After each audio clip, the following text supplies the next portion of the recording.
Our Bible study today is on Daniel chapter 11, beginning at verse 38. Let us pray. Heavenly Father, as we continue through the end of Daniel and we see the prophecies of the end times, help us to be awake and prepared, as Jesus says, so that we might be vigilant in our faith, knowing that even when bad things happen in the world, that you are our loving good shepherd and you will watch over us and take good care of us. We have nothing to fear. We know that nothing can separate us from your love in Christ Jesus. In Jesus' name, amen.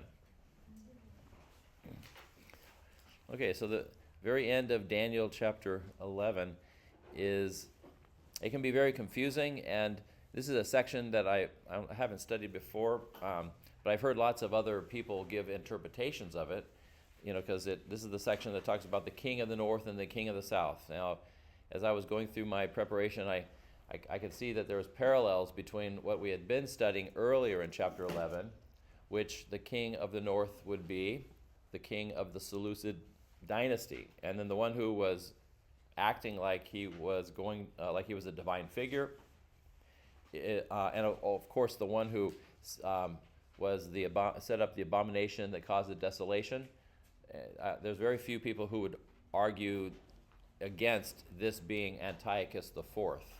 Right, Antiochus IV was the guy from the Greek Empire who desecrated the temple in Jerusalem. He slaughtered a pig on the altar of the Lord in Jerusalem, and then he set up a gold statue of Zeus in the temple. Right, so he desecrated the temple. So all the things that describe him are kind of summarized, especially in the verse 36, which says, "The king will do as he pleases." Right, so you see. A lot of the first part of chapter 11 is about this guy. But then it seems like it might be talking about somebody else. And when you get to verse 36 till the end of this chapter, is the king of the north still Antiochus IV?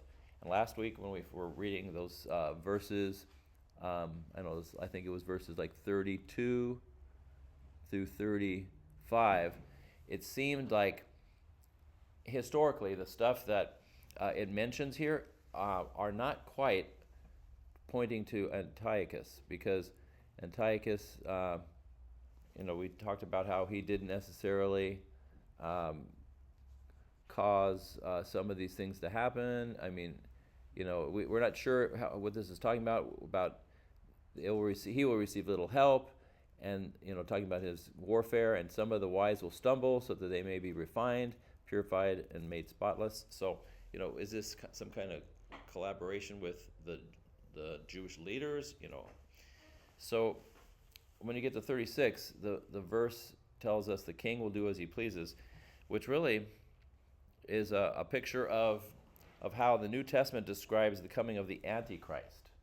Right? So I would argue that the end of this chapter is using the king of the north, Antiochus IV, as a metaphor or a typology for the ultimate so-called king of the north. And like I was mentioning, some people have tried to claim that, like, the king of the north in this section, which is obviously somebody different, because it seems to start describing things that haven't happened. So these are things that are even in our future. So the premillennial groups, like they're dispensationalists, will say that the king of the north is, some people used to say it was Russia, right? The Soviet Union, yeah. No, the Soviet Union is kind of falling apart. So who can it still be him? And there was even an article written by a premillennialist back in the 90s that said, "Do we owe Russia an apology?" Because a lot of the evangelicals were calling the king of the north was the Antichrist, and they thought it was Russia, right? But now Russia's not. They're still causing trouble, but not quite as much as they did during the Cold War. Okay, so how do we know that this king of the north, in verse 36, the king will do as he pleases, is the Antichrist? Well, note that the pride that he has here is not seen in just like the earlier verses where the king of the north was Antiochus IV, and his the things that he did were to make himself like he attacked a lot of groups. He tried to take a lot of territory, and he wanted to be a geopolitical, like an emperor. and he did a lot of those things. But what is the new pride that we kind of see that's coming up in this new section? You'll notice that it's a little bit different. It's not just he wanted to be a great emperor, but now this person fits a different category of pride, a kind of spiritual pride. Okay, so we had already looked at these verses, but just note in verse 36 it says, the king will do as he pleases. He will exalt himself and magnify himself above every god and say unheard of things against the God of gods. So it's talking about Yahweh, right? So here is a person who's claiming to be a divine person. Antiochus gave himself the name Epiphanes, which means God revealed. So he did think of himself as a god, but nowhere would we find evidence of Antiochus IV actually claiming he was the god of all the gods, or he was above all the gods, right? Because he still worshipped Zeus. I mean, that's why he put a statue of Zeus in the temple in I think it was 163 BC, and he didn't put like a statue of himself in the temple. But this is talking about this Antichrist figure. It goes on to say, he will be successful until the time of wrath is completed, for what has been determined must take place. So, has that taken place yet? Well, we're not sure. In verse 37 we left off last week, where it said, he will show no regard for the gods of his fathers or for the one desired of women, nor will he regard any god, but will exalt himself above them all. Okay, so really that's showing a figure who wants to be dominant in the world, and he'll do some really strange things, like no regard for the gods of his fathers. Whenever the Old Testament uses the phrase God of the fathers, it's talking about the God of Israel. So here it's talking about this person is going to disregard Christianity and Judaism and other monotheistic ideologies and theologies, and say that now I'm the true God, that you need to worship me. And what is this thing about the disregarding the one who desired by women? Some scholars believe he was talking about like a fertility cult, or like a religion that had that women. It was like a women's only religion. But other scholars say that the text, the Hebrew word there, is actually talking about instead of one desired by women, but it could be a desire for women. So it's talking about disregarding marriage, talking about the men who had a desire for women to be married. This Antichrist figure would be against marriage. So basically, a single conqueror whose love for himself is so strong that he tries to keep other people under his control from getting married. It's almost like outlawing marriage. So that was one of the interpretations that some commentators said, is that this looks like a figure who outlaws marriage. If you think about it, can you think of a time in history where that actually took place in a religious capacity? When the Church of Rome outlawed marriage for the priests. That's right. So when did the Roman Catholic Church no longer allow priests to be married? That was in the year 1000. Gregory the Great was the Pope who instituted this idea that that priests shouldn't be married because they should be dedicating themselves fully to the church. So your bride is the people of God. But that's really the picture in the Bible of God, Jesus. The people of God are His bride. And maybe the real reason that Gregory the Great tried to eliminate married priests was because when people became priests in the 300s to the 800s, when a priest died and he owned anything, where did it go?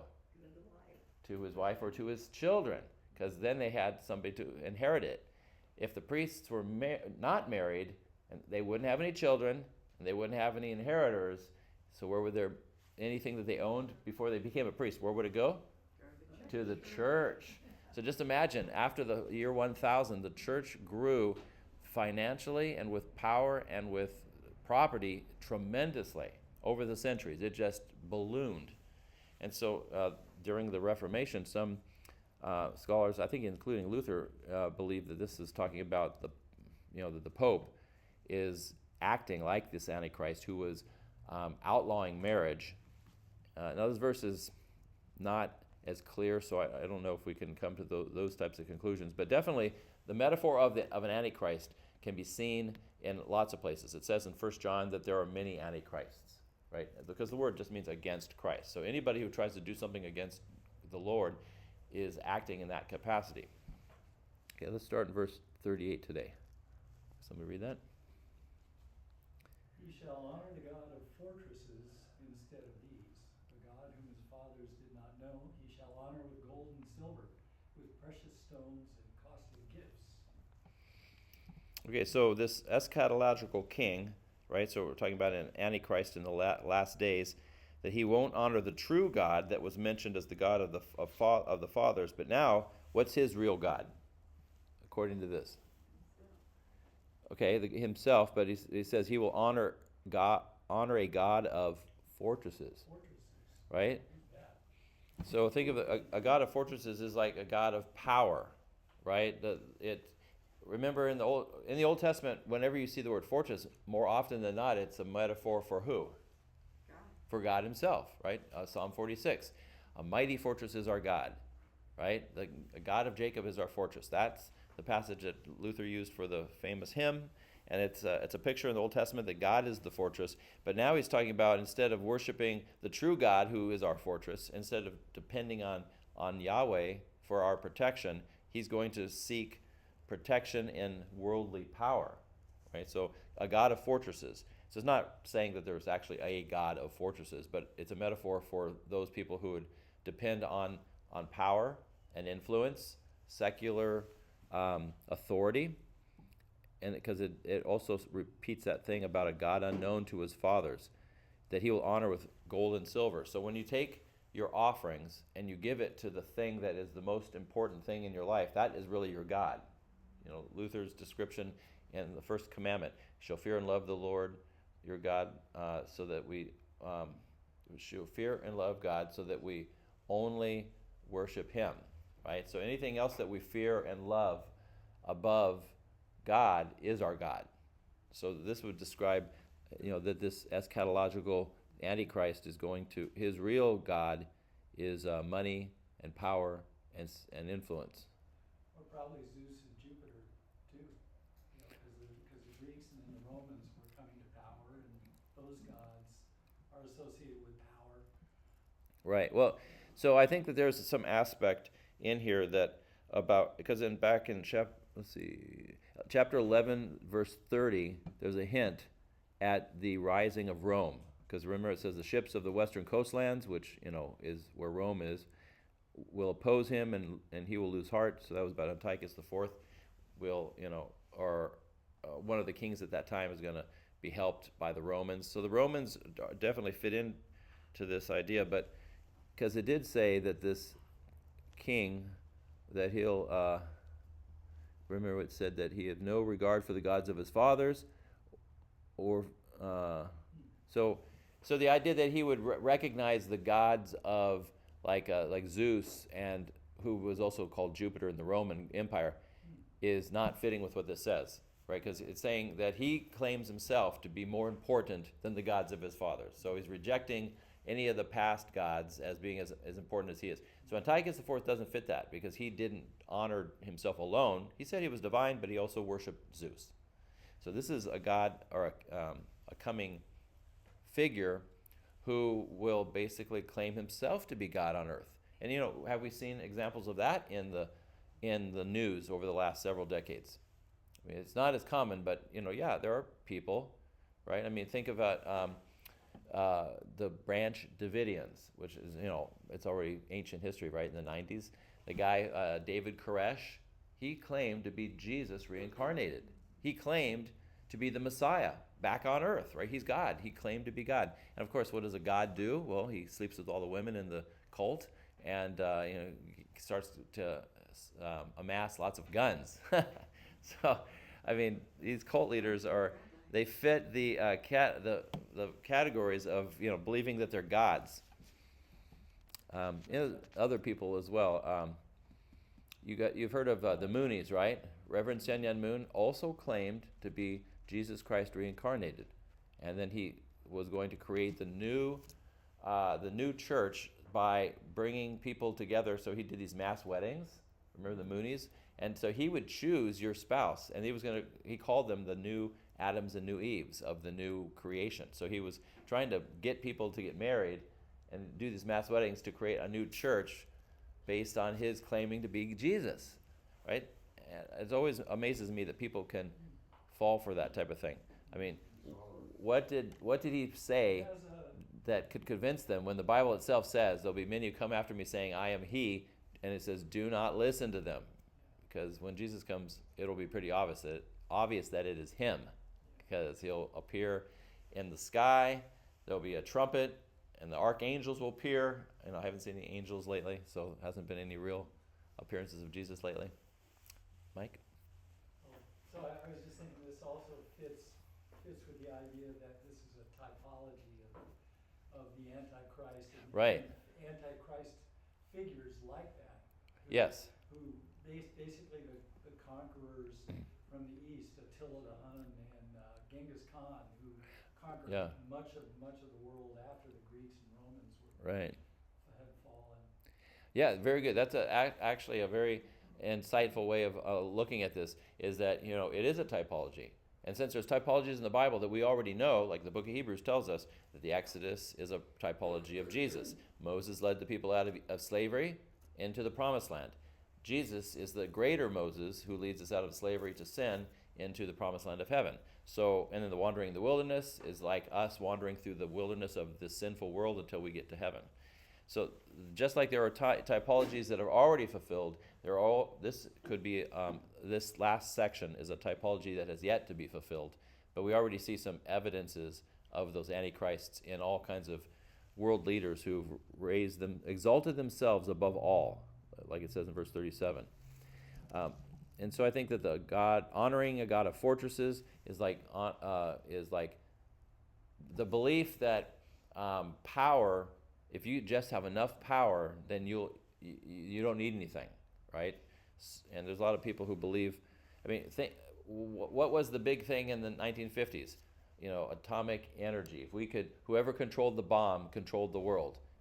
Do you know what the most recent race is for control of world power? AI. Yeah. I mean, we're living in a new age where the race to coming up with, they call it AGI, artificial superintelligence is what they're seeking. They don't want to just have some machine that can spit out, answers. They want something that can actually think for itself, and then that will be able to control the world. I mean, China is not going to lay down and just let this pass by. Our government is trying to slow down their ability to create, a super intelligent AI by we stopped allowing our best computer chips to ship to China. They can't get them. And lo and behold, I don't know if you guys heard about this, just a week ago, just a couple days ago, China developed their own AI chatbot with slower computers. And it cost them 1/10 of the cost. So I'm not sure if this is real because they haven't proven it, but it caused the stock market to crash because everybody's like, America's spending billions of dollars to do the same thing that China did with only like 7 million or something. And so there's this huge race. But I think that's just the latest description of the kind of God of fortresses, a God unknown to their fathers, honoring him with silver and gold. So people are pouring their money into what they believe is the savior of our future, right? Whichever country develops AI first will rule the world. That's what they think. I think it's just another example of what idiots people are. They still haven't figured out what to do about atomic weapons, and they're trying to invent more stuff. Yeah, well, people don't slow down. They don't, morality has nothing to. No, morality has nothing to do with it. It's interesting, you've heard of CRISPR, which is a way of manipulating the DNA to create. You can edit genes with this. This is actually a technology that works. So, what's to keep people from experimenting on human genes to create superhumans? Right now, the only thing that's stopping us is just an agreement among nations to not do this. But I don't know if you heard, like maybe a few years back in China, a guy actually did it. He claimed it was a gene editing on a embryo that made the person unable to catch AIDS. But apparently, the gene that he edited didn't just make him the baby that would be born immune to catching AIDS, but also was a gene that was associated with your brain. So the real point is maybe he was trying to develop super smart, intelligent human beings that China would get an edge on America because they would start having super smart kids, right? So And why not? why not? The governments of the world said that this was wrong, and then what they did was they tried to reject his research and tried to shut this guy down. He got kicked out of the university, and he can't get published anymore. But I'm pretty sure his work is still being continued somewhere in China. Because why not? If anything can be done, humans will try to do it, because we're sinners, and so no one's gonna really have the kind of moral conscience to not sin. Humans are gonna just do what they want to do. And this is a description of that type of a person. Pouring money into whatever they think is going to save them, these fortresses and this power. Okay, verse 39. He will attack the mightiest fortresses with the help of a foreign god, and will greatly honor those who acknowledge him. He will make them rulers over many people, and will distribute the land at a price. Okay, so we're talking about this eschatological king of the north. Eschatological, that means the last days. So, because we're not talking about Antiochus IV anymore, we're talking about a king in the future who is going to be really like the Antichrist. So eschatology is the study of the last days? Yeah, right. Yeah, so attacking the mightiest fortresses. So there's not going to be anything that this Antichrist in the future will, he will attempt to attack anybody and everybody that tries to get in his way. And so help from a foreign god, we're not sure exactly what that means, because in essence it's talking about the temporal power that he uses to deal with the world. And then because earlier it mentioned that his god will be the god of fortresses, so this Antichrist is going to use power and influence to control the world. And then it mentions that he'll honor those who acknowledge him. So anybody who takes his side will benefit, and that's usually a common practice among emperors. And so what will they do? Anybody that they rule over, they'll distribute land. The word here says at a price, but some translations, does it say for a reward? So other translations say for a reward. So that makes sense that if you join the side of the Antichrist, he'll give you material goods to reward you. So is this whole section eschatological? Yeah, eschatological is the last days. So it hasn't happened yet, because this doesn't describe anything that Antiochus did. Oh. So, and that happened in the future of Daniel, the Antiochus IV, which is when the Greeks came along. But now we're looking at a time that's even further in the future. It sounds like a lot of people with political power. I mean, that's how Yeah. they trade in favors. That's what they do. Yeah. I will give you this position if you support me on that, or if Yeah. It's what politicians do. Exactly. Politics Yes. is so dirty.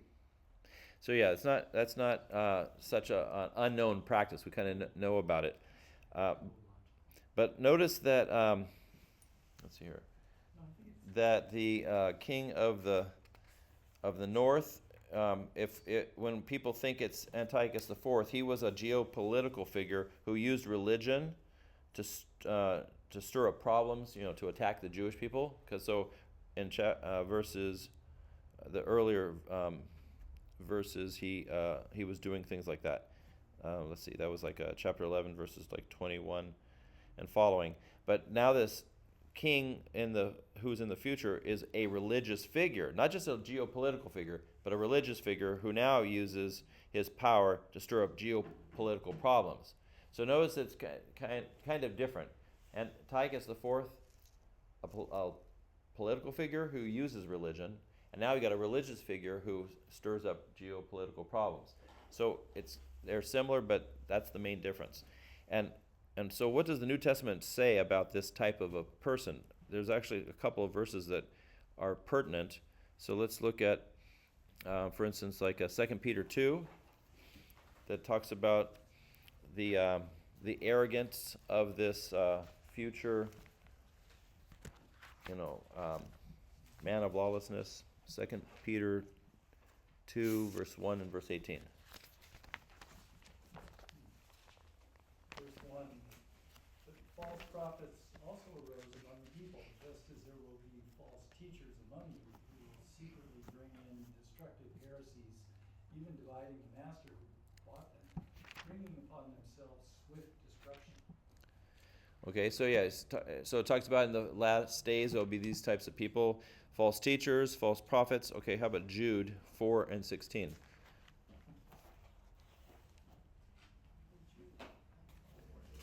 Okay, so Jude verse 4 and verse 16. Certain individuals whose condemnation is written about long-goers securely slipped in among you. They are ungodly people who pervert the grace of our God into a license for immorality and deny Jesus Christ, our only Savior, Sovereign, and Lord. Okay, so Jude is talking about a figure in the future, godless men who will change the grace of God into a license for immorality, right? So cults, right? Lots of cults do that, denying Jesus Christ as our only Lord and Savior. And skip to verse 16 of Jude. These are grumblers, malcontents, following their own sinful desires. They are loudmouth boasters, showing favoritism to gain advantage. Okay, so this type of arrogance, and in fact, I think that the word there, it says that he will, when it said in verse 36 about how he will do as he pleases, or no, they'll speak arrogant things, right? So the phrase arrogant things will be spoken by this kind of like this Antichrist. It's the same word translated into the Greek from those two passages we just looked at. Okay, now the last one is a description of the Antichrist in 2 Thessalonians 2, verses 3 through 4.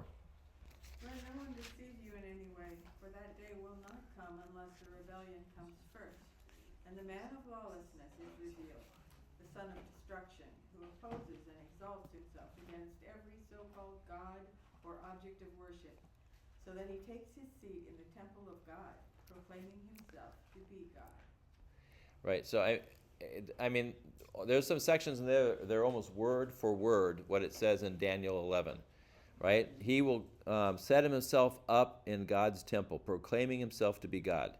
And if you skip down to 2 Thessalonians 2, verse 8 and 10, it continues and says, then the lawless one will be revealed, whom the Lord Jesus will overthrow with the breath of his mouth and destroy by the splendor of his coming. The coming of the lawless one will be in accordance with the work of Satan, displayed in all kinds of counterfeit miracles, signs, and wonders, and every sort of evil that deceives those who are perishing. They will perish because they refused to love the truth and to be saved. So, in the picture that Daniel gives us is of this final days, that there's going to be people who come into the world. There's all kinds of cults and cult leaders that have fit this description. That's why when 1 John talks about there are many antichrists, but it also talks about a final antichrist. So we haven't gotten to the final antichrist yet, because we haven't seen anybody claiming to be like a world religious leader and everybody should worship them yet. Maybe people try to get there, right? Like I don't know, like Hitler was wanting to rule the world and want everybody to acknowledge him. But once he was swept away, then there's been people trying to be as evil as he has, but I don't think we have anybody who fits. I guess you don't always know, right? I mean, during I think that there was other kinds of world leaders that were murdering lots of people, like Stalin killed millions, and Pol Pot killed millions of people. There's lots of rulers that have done evil. In our day and age, some people would try to claim that, Israel is evil because look at all the people that they killed in Gaza. And, I'm not claiming that there's any, that righteousness in war is very hard to find. There's always going to be sin when people are involved in warfare, right? And so, yeah. So, from a world influence perspective, there's a person who has an agenda, who wants his way, and so really, it's not God's way; it's his way. So, He hates the Jews, but he is one. yeah, and so there's lots of anti-Semitic people out there. But let's, The agenda of ISIS. yeah, ISIS, If they could settle on who their leader was. the word they want, the prophet, the person that they're expecting a person who will help them to overthrow the entire world. That's right. So lots of groups are, claiming that, they're chosen by whatever gods they think they believe in to carry out punishing other people, right? But notice, the difference in Christianity is that we're to love our enemies and pray for those who persecute us. Christians are not called to execute people or to kill off our enemies. We leave, if when we have enemies, which we do, we leave them in God's hands. Okay, verse 40, Daniel 11, verse 40. At the time of the end of the king of the south will engage him in battle, and the king of the north will storm out against him with chariots and cavalry and a great fleet of ships. He will invade many countries and sweep through them like a flood. Okay, so this part here is, it can be taken in the wrong way, because notice what it says, at the time of the end, so we're talking about the very end of the world, the king of the south, which normally in this chapter has been who? Antiochus. So no, the south would be south of Israel. So the Ptolemies, which is Egypt, right? So we're talking about the king of Egypt. And then it says, okay, the end, at the time of the end, the king of the south, so we're talking about the king of Egypt, will engage him in battle. So who's the him? I would think the king of the north. The king of the north.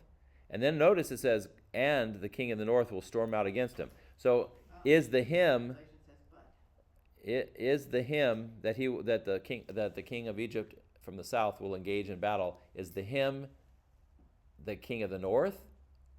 Or is it the eschatological king, as if this is a different person? So notice you can possibly interpret this as being there's the king of the south who will engage him, the eschatological king, and the king of the north will storm. Are those three different kings? And so normally Christian tradition has seen the him to be the king of the north. And so there's just two kings here.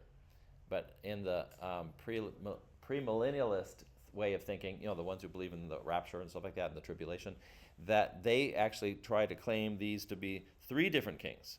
So they would say that, like, the king of the north, maybe that's Russia, and the king of the south, maybe China, and then the king, eschatological king, is the Antichrist who's going to lead them all into battle against Jesus, who will, set up his kingdom on earth for 1,000 years and rule in Jerusalem. And then, so those are things that I think you're kind of reading into the text rather than what it actually says. But it does talk about these two kings. So normally this is being seen as, let's see here, as the king of the south has been the one that exhibited by the Ptolemies. But now we're talking about this eschatological king of the north, who is more than just Antiochus, because he represents the Antichrist. So think about it like this: you got these two world groups clashing with each other. We got the one who claims he's God, who's going to be this future Antichrist, and then he's going to be fighting against anybody who doesn't agree with him. So you already see kind of people in the world fighting with each other. But notice what it says about this, the king of the north. It says he will storm out against him, that is, the king of the south, with chariots and cavalry and great fleets of ship. He will invade many countries and sweep through them. So it'll almost look like that he will not be defeated, right? It's almost as if it's a done deal. That this Antichrist is gonna go out into the world, and with so much power and so many armies and stuff, that nobody will be able to stop him. So think about, was there a time in history where the forces of evil believed that they had done, that they were so powerful that they couldn't lose? I think Satan thought that on Good Friday. Exactly, that's what I was thinking. Is that when Jesus was dying on the cross, I'm sure the devil was wringing his hands saying, now it's done with. I killed the Son of God. And it looked like a rout, right? It was, just like, this king, this Antichrist is going to sweep through the world like a flood. But what's going to happen? Is it going to be a win for evil? Because that's what it's describing. The Antichrist is going to take over the world, and it looks like nobody's going to be able to stop him. Or is there another answer to that? So we can see that the next verse, the next few verses actually describe the kinds of things that this Antichrist is going to do. Okay, verse 41. Ye shall come. Go ahead, Mike. Ye shall come into the glorious land, and tens of thousands shall fall, but these shall be delivered out of his hand, Edom and Moab, and the main part of the Ammonites. He shall stretch out his hand against the countries, and the land of Egypt shall not escape. He shall become ruler of the treasures of gold and of silver, and all the precious things of Egypt, and the Libyans and the Cushites shall follow in his train. Okay, so there's a lot in there. In verse 41, in some translations it says that he will invade the beautiful land. So in yours it says the glorious land. So what is the glorious land or the beautiful land? Because this is from Daniel's perspective. So it's Israel, yes. So we're talking about this Antichrist is going to invade Israel. So a lot of premillennialists are waiting for the day when somebody's going to claim to be a divine ruler, and he's going to enter into Jerusalem or take over Israel. Okay, and that hasn't happened yet. Didn't that happen when Islam rose up and Muhammad's followers hit the Holy Land, they hit Egypt, they hit Libya and Kush and that whole North Africa. Exactly. Region? So you could say, okay, so that would be like post-millennialists who say this is history, it already happened. And then there's the premillennialists that say that it hasn't happened yet and we're waiting for it to happen. So they're looking for somebody who would fit the category. So maybe this would be modern day Muslims who would want to destroy the modern state of Israel. Okay. Now the point I would say is that if this is describing something that either has happened or will happen in a very literal way, then why does he mention these countries that at the time of Daniel were no longer in existence? So this is the argument from the traditional view that when it's talking about this Antichrist is going to invade Israel, it's saying he will invade the beautiful land. It's talking about God's people. So it'll be an Antichrist who will attack God's people, the church, and these other countries that will so-called fall, Edom, Moab, and Ammon. At the time of Daniel, they'd already fallen. In 733, the Assyrian Empire, Tiglath-Pileser III, who's mentioned in 2 Kings, he had already destroyed the kingdoms of Moab and Ammon and Edom, right? So if these countries didn't exist at the time of Daniel, then why is he mentioning them? Well, they're metaphors. And what metaphors are they? The metaphors of what kind of people were these countries during the Old Testament period? Well, they were the countries that all surrounded around Israel, right? So if you just go across the Sea of Jordan, or the Dead Sea and the Jordan River, those countries are all lined up. We've got Ammon in the south, Moab right across from Jerusalem, and that's where Ruth came from, and then what was the other one? Edom, right? And Edom is above that. So they're kind of like I think you've got Edom, Moab, and Ammon, and they're lined up, and that's modern day Jordan. Yeah, those countries are what modern day Jordan is today. But these are countries that were always attacking Israel throughout the Old Testament period. So they're a metaphor for the enemies of God's people. And what relation time-wise is Daniel to Isaiah? well, Isaiah's from the 8th century, and Daniel's from the 4th and 5th, Okay, 5th century. So Daniel 5th would have century. been familiar with the writings of Isaiah, yeah? Oh yeah, all the Isaiah the whole 11 Old Testament would have been Isaiah his. 11 lists these same three countries. Right, because Daniel had copies of the Old Testament. Right, so Daniel had his own Old Testament, so he would have been able to read about these things and know that those were God's, the people who were the enemies of God's people. So maybe he's using the phrase to describe the same thing as in the future there'll be these other countries that are going to be the enemies of God's people.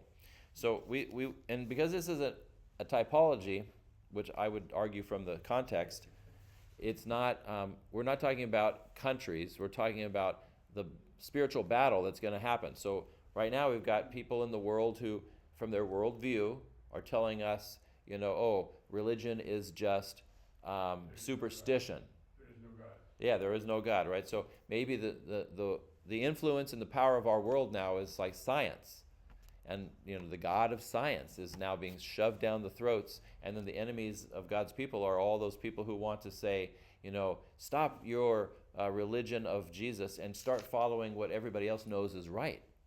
Right? And so this type of thing is seen in our culture today, but I think that this is a description of it being a lot worse, right? So when God's people will be attacked, the beautiful land is a description of God's people, and how the church will be attacked for believing in Jesus, and we will be attacked. So here it talks about this Antichrist is going to take over all the other people who may have been attacking God's people in the past to maybe consolidate power, because all these other countries will fall, it says. Okay, and then you read verse 42 that says, he will extend his power over many countries. Egypt will not escape. So that was the king of the south, which, remember, we talked about representing other enemies of God's people. So anybody who used to attack God's people will be overthrown by this ultimate, final Antichrist. In verse 43, he will gain control of the treasuries of gold and silver and all the riches of Egypt. So in my reading about this, it said that anybody, if you had a king that tried to come from the north and attack down to Egypt, once they got control of Egypt, then they could have access to these other countries, because they're all bordering Egypt in the southern part of southeast of Africa, right? So the Libyans, Nubians, you couldn't attack them unless you first attacked Egypt. So once you get control, people who have world power, because in the ancient world, Egypt was really one of the most powerful rulers. So if you have an Antichrist who takes over whatever powers are in the world, let's say you have somebody who infiltrates into, right now, I don't think it would be wrong to say that America probably has some of the greatest power in the world. We have the greatest technology. We've got the greatest economy. We've got freedom and democracy, which are all good things, but if we allow that to become our own God, then what's to stop an Antichrist from taking it over by infiltrating and then raising himself up as the God, as the one who everybody should bow down to? And then it's through that control of human societies that the Antichrist will be able to control anybody else, get access to all the other. So these countries aren't necessarily real places that that the Antichrist is going to control, which a lot of times the premillennialists think that's the way it's going to work, right? We need to be looking in the Middle East for all the answers to this passage. But I would say that it's really pointing out to any world powers that might be under the influence of evil.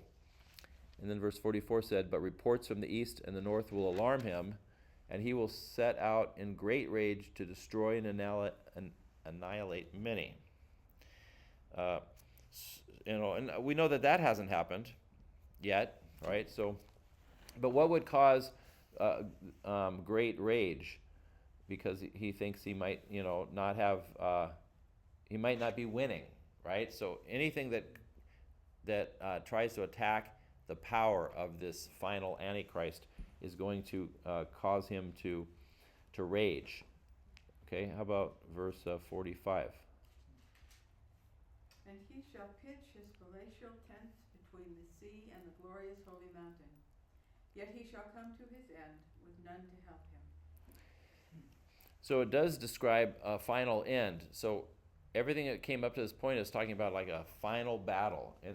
And again, if you want to try to take this literally, then you're going to try to come up with the idea that, who had the largest army in the world? Well, up until just a few years ago, China had the only million man army, and so that's why China was often described as one of these kings, either the king of the north or the king of the south, depending on, your theology and how you wanted to put this. But Daniel is being told that whatever enemies come against God's people in the future, they will, that these enemies will not win.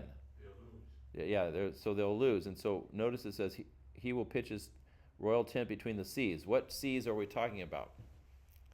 Because from the perspective of Daniel, we're talking about the beautiful land was Israel.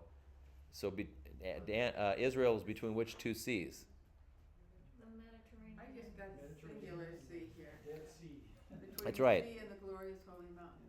Yeah, it does. But that would be between the Mediterranean and Jerusalem, yeah? Right. Well, the Jerusalem is the holy mountain, and the seas would be between the Mediterranean and the Dead Sea.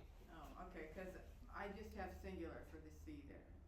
Would if it's Between The Red Sea is not far and the glorious beyond. holy mountain. The Dead Sea isn't really even a sea. yeah.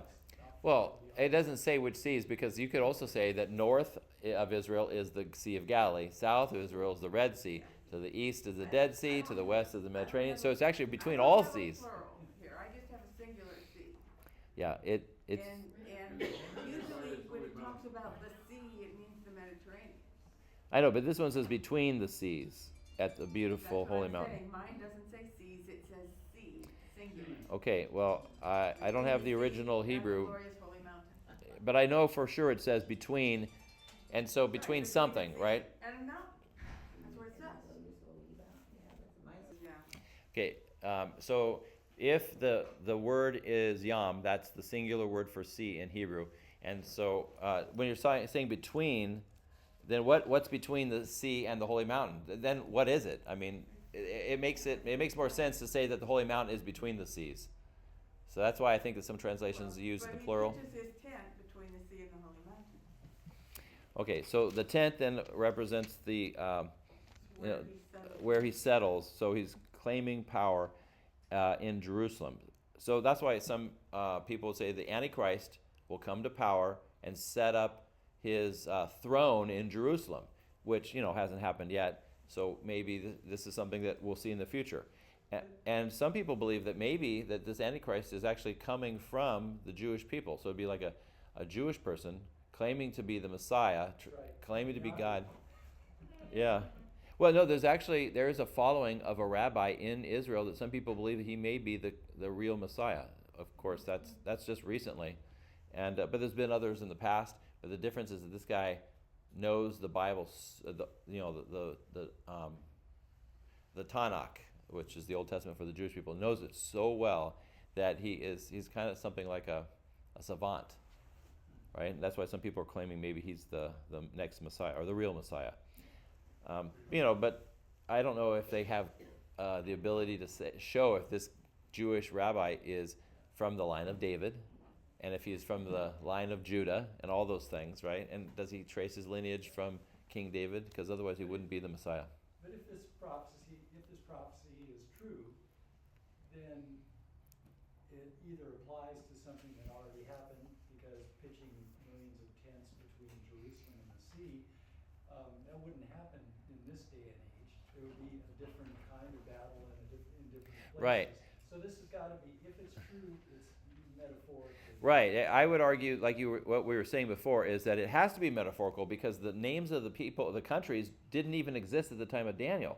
And he's using them as a metaphor for the enemies of God's people. So pitching a tent at somewhere in Jerusalem is a metaphor for how the Antichrist is going to claim power and authority and try to set himself up as God. In essence, in the same place where God's temple used to be. Okay, and then the final part of that verse, it says, "Yet he will come to an end, and no one will help him," is a description of the very end that shows how the Messiah will defeat the coming of this Antichrist. Because the New Testament pictures how the Antichrist will be defeated in the last days, and the book of Revelation describes that. Let's see, where did I find that? Revelation 13:11 through 18, talking about that's the description of the Antichrist at the last days. But then the final description of the destruction of the Antichrist is found in the book of Revelation, chapter 20, I think. So let me just point out some things just to summarize this section. The parallels between the Antiochus IV and the Antichrist are seen in the description of the divine man's words, which are he's speaking to Daniel, and he's using metaphors because the power struggle that we see on this last days appears to be a sweeping victory, just like Jesus. It looked like he was going to be destroyed on the cross, but then he was resurrected. And so how do we know? Because in the beginning of verse 12, it talks specifically about multitudes will sleep in the dust of the earth and will awake, some to everlasting life and others to everlasting contempt. That's verse 2 of chapter 12. So right after this, we see the description of the resurrection, at the resurrection of all flesh at the judgment. Yeah, the second coming. And so the Jesus defeated the devil on the cross, and evil in this world will not be able to overcome. So the power struggle that will affect Israel and the beautiful land is a metaphor for how God's people, which is the church, will be affected by evil in the world trying to attack it all the time. And then another, of course, I already talked about Moab and Ammon and then the other country.